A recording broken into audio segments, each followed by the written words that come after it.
got these are the books? Yeah. Did you put the cookbook here? Yeah. Now, what did you say about cookbooks? I want to hear that.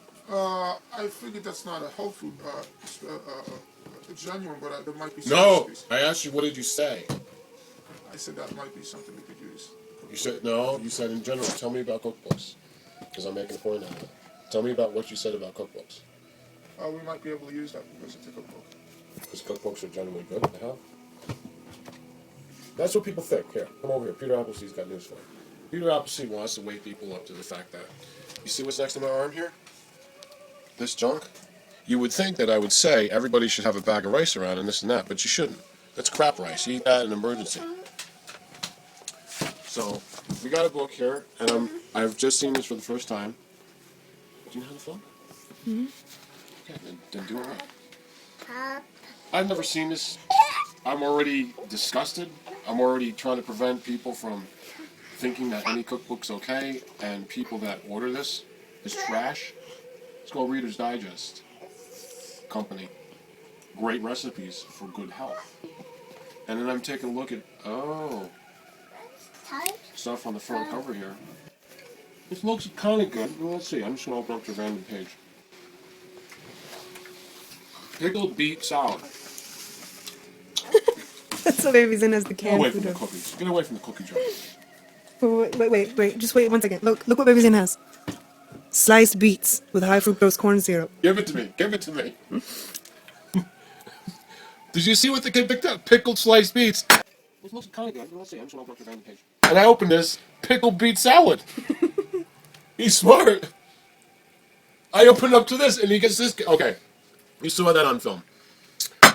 Now, this is the recipe of the Reader's Digest cookbook here. Get 6 medium-sized beets, scrubbed, but 2 inches of the tops removed. Or 1 can of beets. Exactly what this calls for. Next ingredient, 1/2 cup of cider vinegar, which we got up here, behind that one. And get this, the next ingredient, 2 teaspoons of sugar. What the hell would I want teaspoons of white, granulated, refined sugar in my food if they want to call it good health? No. Everybody watching me that knows something, you know that I'm speaking the truth. These are facts. You don't change it. You don't bend it. You don't put that in the cookbook. You don't put it into a recipe and serve your guests. Hey, I like you. I like everybody. Guess what? I put 2 teaspoons of poison in your food. The next ingredient, 2 teaspoons of prepared horseradish. That's okay. 1 teaspoon of Dijon mustard. That's okay. Or spicy brown. 6 black peppercorns. No. Hold on a second. Another wrong choice. What do you got there, kid? Pear slices. That's a different recipe. Just stop. No, it's not just pears. That's pears with sugar and corn syrup. Well, pears, white, high fructose corn syrup, and then regular corn syrup and sugar. Okay. Let's see. I was on this here. So they want me to put 6 black peppercorns in it? No, I don't think so. Basically, that you don't want to put in anything unless you want to create a situation with somebody. Black peppercorn doesn't really have that much medical value except for specific things. I'm not going to get into it right now, but it's very rare that you'll need it. But the sugar. All right. Actually, if you were to do that recipe and you prepare it the way they said, but leave out the sugar, that actually would be healthy. Let's open up to another page. Okay. The next one I randomly open to here on page 94 is called Brunswick Stew. You getting this? Brunswick Stew. You see that? This is what it is. Salsa called Napolitos. Salsa with cactus. This is some big stuff. Maybe the best thing in the cabinet.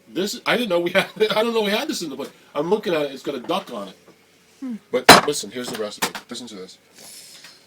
First ingredient. Shh. This is not clean.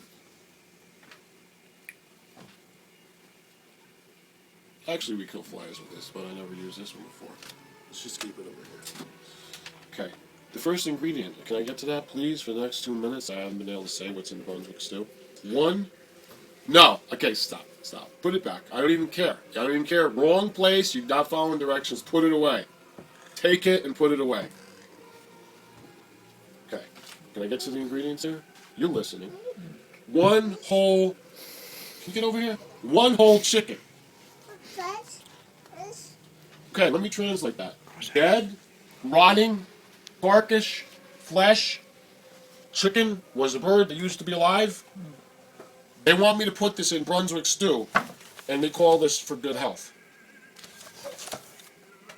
Now, if you're out there, you're listening, you're saying Peter-Appleseed, he knows what he's talking about.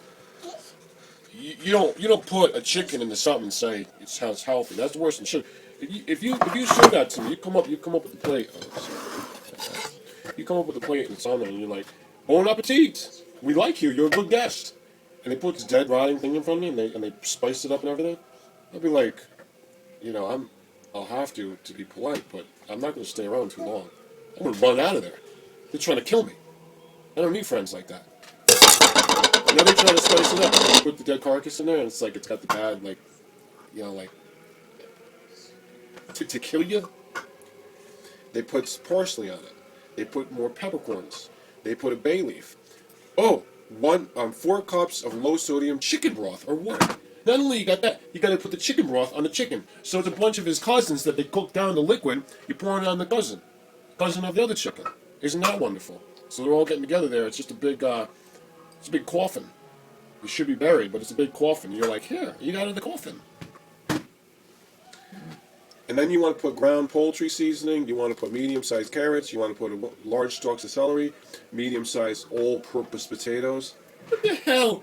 Why do they have to say potatoes are all-purpose? Why don't they say apples are all-purpose?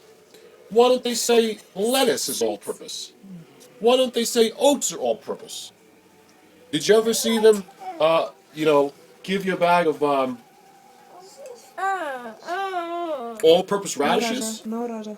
Did they ever give you a bag? Sit there and give you a bag of all-purpose pears? No. Why are they gonna call potatoes all-purpose? What is this nonsense that the potatoes are all-purpose, but nothing else is all-purpose? There's a lot of confusing things that these people do. Very confusing. And I'm not that amused by it. Next, you want 1 can of low-sodium tomatoes with their juice, 1 medium-sized yellow onion, 1 cup of fresh or frozen lima beans, a cup of whole kernel corn, and then another teaspoon of black pepper. But they already want you to put the peppercorns in there, and then they want you to put the black pepper. So you see, right away, I would not eat the Brunswick stew according to this. Don't make it for me.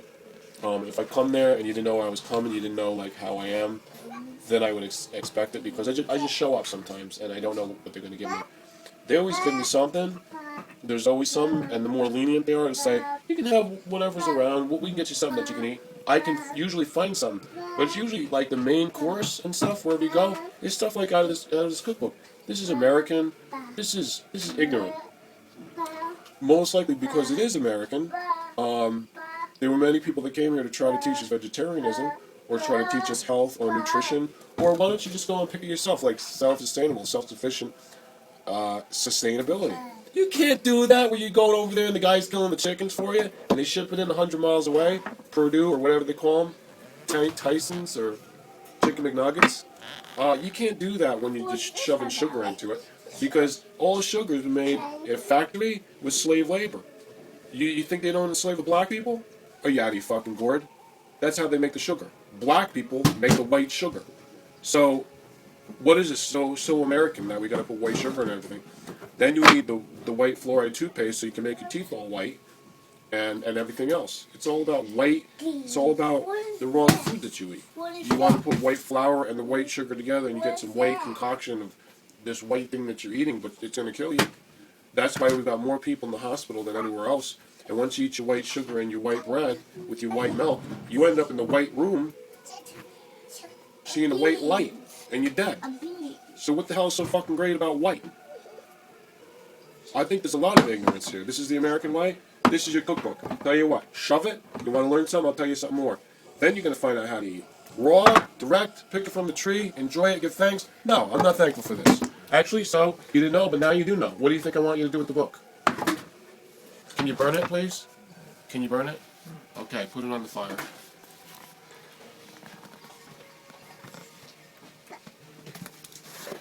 We will end with, on a positive note, it's another Reader's Digest classic called Wit and Humor.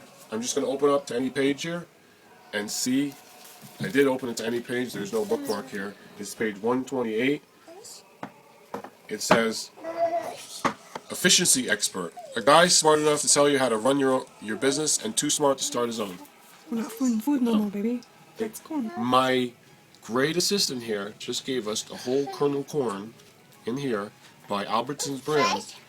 But unfortunately, I read the ingredients. It's kernel corn, water, sugar, and salt. As if they needed to put it in there. And I'll tell you why they put the sugar in there. Because if you don't eat corn fresh, when you eat it when it's cut off and it's put into a can and then you take it out again, it's not going to be sweet. Do you know when corn is sweet? When you pick it, you husk it, and you eat it right there, that corn is sweet and good. If you don't get it that way, you take it out of a can, they put sugar in it to fool you. All they're doing is fooling you, and somebody's making money on it. Now I'm going to give you 2 more lines of wit and humor from Wit and Humor here, the book. It's, I'm trying to find, actually there's a whole bunch of, they don't really, these are short stories. These are short stories. So we in the film. Okay, here's something that I can't understand. I'm gonna end with this. It says this is Hunt's. Hunt's is GMO. Okay, they're making things poisonous. The GMO Hunt's is not good. Hunt's is a division of the corporation called ConAgra Foods. You can see it right here every time you see Hunt's. So guess what? I'm not promoting Hunt's here. If you use it, you're crazy. Try to phase it out. Get something else. Make your own tomato sauce. Stop giving me junk. I don't even know why this is in my kitchen. Here's the last quote, because we're going to stop this. The Wit and Humor book says, "The sneakiest thing about women drivers is the way they turn out to be men, right after you've criticized their driving to your wife."